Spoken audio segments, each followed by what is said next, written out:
The laughter was not loud, but it was sharp. It cut through the velvet air of the open-air concert like a blade cloaked in charm. The famous singer, Declan Rhodes, stood on the edge of the grand stage, gripping his gold-trimmed microphone, soaking in the spotlight as if it were his birthright. He was adored, worshipped even, by fans who hung on to every note he sang, every smile he flashed. His concerts were more than shows. They were events, exclusive, electric, elite. That night, the Vineyard venue was filled with silk dresses, polished cufflinks, and champagne that had been chilled longer than most friendships. Lanterns floated above the crowd, casting a warm, expensive glow across the faces of the privileged few who had managed to get tickets. And somewhere near the back, standing alone near a pillar draped in ivy, was a woman who did not fit in. She wore a long brown cardigan and simple black pants, her hair tucked behind her ears. No glittering jewelry, no designer purse. Her shoes were the kind worn for walking, not dancing. She held a plastic cup of water, not wine. Her presence barely registered to most, just another service worker, perhaps a guest's assistant or a technician's wife. But Declan noticed her, and he smirked just before his encore. He waved his hand toward her, theatrically squinting at the crowd. "You there?" he said, pointing. "Yes, you in the cardigan. You've been staring at me all night. You look like you want to turn at the mic." The audience chuckled, lightly at first, then louder.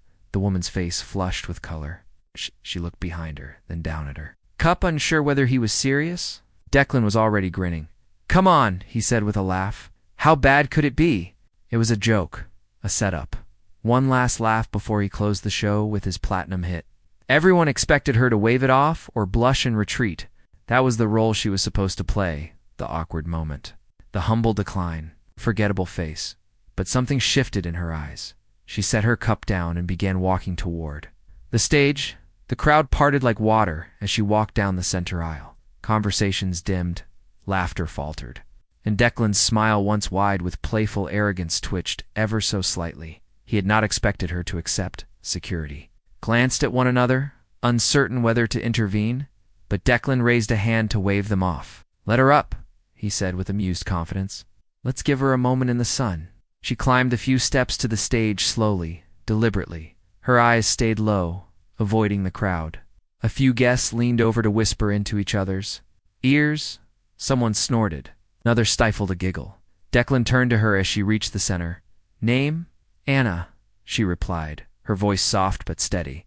"Well, Anna," he said into the mic with theatrical flair, "this is your moment. Impress us." He handed her the microphone with a flourish, stepping back, arms crossed. The band behind him exchanged looks, unsure what to play. Declan gave a quick nod to his pianist. "Play something easy," he mouthed. The pianist started the chords to Somewhere Over the Rainbow. Familiar, simple. Safe. Anna did not move for a second. She closed her eyes, and then she sang. The first note pierced the night like moonlight breaking through storm clouds. Pure, clear, effortless. It drifted across the vineyard like a prayer wrapped in velvet. People stopped breathing. What had started as a moment of public amusement turned into something else entirely. Conversations halted mid-sentence. Phones dropped. A woman in the front row gripped her partner's hand without realizing it, because Anna's voice was not just good, it was transcendent. There was a tone in her sound that could not be taught, a sadness, a longing, a truth. Every syllable she sang sounded like it came from a place deeper than lungs or throat. It came from pain, from love, from life. Declan stood frozen behind her, blinking. He had expected a joke, but he had unleashed a storm. The moment stretched. No one spoke. No one moved. The wind seemed to still as Anna reached the final note, holding it with such grace and power that time itself felt suspended. When the last vibration faded into the vineyard air, the silence was louder than applause. Then it happened. One person stood, then another, then another. A wave of applause erupted. Not polite clapping. Not the kind reserved for celebrity performers, but a raw, rising ovation that came from somewhere deep within each person. They had not expected to feel this, to be moved like this. But Anna had torn open something inside them, and they were responding the only way they knew how. People cheered. Some cried. A man in the back whistled. A woman near the front was openly sobbing. Anna stood still for a moment, stunned. Then she looked over her shoulder and saw Declan no longer smiling. He looked stunned, shaken. She walked toward him and gently held out the microphone. He did not reach for it. "You," started, but his voice faltered. He cleared his throat. Where did you learn to sing like that?" Anna gave a small, calm smile. "I did not learn it," she said quietly. "I lived it." And just like that, she turned and walked off the stage.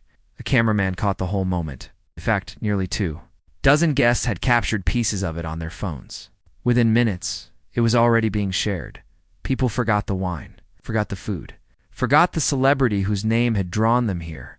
All they could talk about was Anna. Who was she? Where had she come from? How had this woman, dressed in a plain sundress with old sandals and no makeup, just outshine one of the most famous voices in the country? Declan stepped off the stage slowly. He moved through the crowd, no longer the center of attention.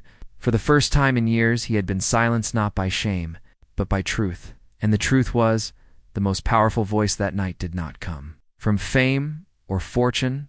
It came from a woman they had all overlooked. The days that followed were nothing short of surreal. By the next morning, the clip of Anna singing had gone viral. Not mildly, not gradually, but with the kind of explosive momentum usually reserved for celebrity scandals or miraculous rescues. Her voice, haunting, pure, powerful, spread across social media like wildfire. Comments flooded in. People described the moment as goosebumps-inducing. A voice touched by something divine, and the soul of a woman who had lived every lyric. Music producers started calling the vineyard, asking for her name. Talent scouts scrambled to identify her, but no one could give them a full answer. The videos showed her face, her voice, her emotion, but not her story. Declan, on the other hand, remained silent. He made no public statement. He canceled a few appearances. The press speculated about his embarrassment, about whether his ego had taken a hit. But those who had witnessed the event knew something deeper had shifted in him. He had come face to face with something raw and real, something he could not control, outshine, or diminish. As for Anna, she returned to her quiet life, or tried to. She still walked to the same bakery in the morning, still cleaned houses part-time, still visited her neighbor's garden to tend the roses. But people began to recognize her. Strangers stopped her on the street. Children asked her to sing. A retired opera teacher knocked on her door offering lessons for free at first. She resisted. Fame had never been her dream. All she wanted was to live with dignity and music in her heart. But something had changed. One afternoon, while sorting through a box of her father's old belongings, Anna found a notebook filled with lyrics. His lyrics, his dreams. She remembered how he used to hum lullabies in Spanish while stirring soup. How he would whisper, "One day, Mia, your voice will go where I could not." Maybe this was that day. She placed the notebook on the piano she had not touched in years and began to sing again. Asterisk, the invitations started with small venues. A local cafe asked if she would perform on Friday nights. Then came a letter from a community arts center offering her a spot at a cultural festival. She declined at first, still unsure, but word kept spreading. Her voice had done something rare, had moved people, and not just musically. It had reminded them of something purer, something real. Then the vineyard reached out again. This time, it was not for work. They were hosting a charity concert, and the organizers wanted Anna to perform as their honored guest. The lineup included names she had only seen on television: Grammy winners, chart toppers, the elite of the music world. And among them, Declan. He had agreed to headline again, perhaps hoping to reclaim control of the story. Or maybe in some quiet corner of his conscience, he wanted to set things right. Either way, he would be there. Anna hesitated, but after days of thought and long talks with her mother, she accepted, not for him, not even for the audience, but for herself. To prove that what happened that night had not been an accident or a fluke, her voice deserved to be heard. The night of the event arrived. Stepped onto the same stage where she had once been laughed at, but this time she wore a deep emerald gown that shimmered in the lights, her hair softly curled, eyes full of calm strength. There were no shadows of shame, no nerves. The host introduced her with reverence, not pity.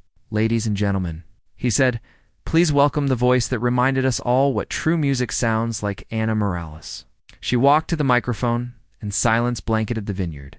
Then she sang the same song, the same raw, aching notes, but this time without apology. From the very first note, the crowd was motionless.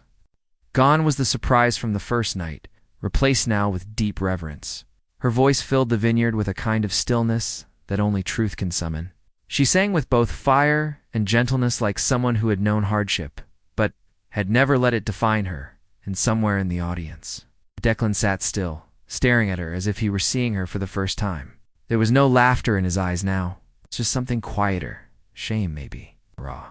As Anna reached the bridge of the song, the orchestra behind her swelled in harmony, but never overpowered her. She carried the entire moment with nothing but the conviction in her voice. Her final note soared, held in the air like a prayer, and faded into perfect silence. And then came the sound. Applause, slow at first, then rising. Not polite clapping, not obligated praise. It was thunderous, emotional, uncontainable. People were crying on their feet, cheering her name. One of the celebrity judges from a singing competition rushed backstage, offering a private audition. A talent manager left his seat to hand Anna his card on the spot. Somewhere behind them all, Mrs. Vasquez, her old music teacher, who had once told her she had a gift, stood weeping silently in the back row. Declan finally stood. He made his way up the steps of the stage, not with arrogance this time, but with humility. He took the mic and faced the crowd. 6 weeks ago I mocked this woman, he said, voice shaking slightly. I tried to humiliate her, and in return she reminded me what greatness really is. Anna, I am sorry, and I am honored to share this stage with you. Anna looked at him, then nodded gently, not out of spite, but with grace. She stepped forward, took the mic, and said, everyone deserves to be heard. Not because of their fame or money or background, but because truth has a sound, sometimes. It comes from the quietest people in the room. The audience erupted again. Weeks later, Anna would be headlining a tour. Her story would be picked up by magazines, interviews, radio, even a documentary, but her heart remained. The same. She still helped her mother on Sundays, still visited the same vineyard, only now as a guest of honor. And every time she sang, she remembered that night, not with bitterness, but with pride, because sometimes the most beautiful voices come from the people no one expected. And when they finally speak, the world listens.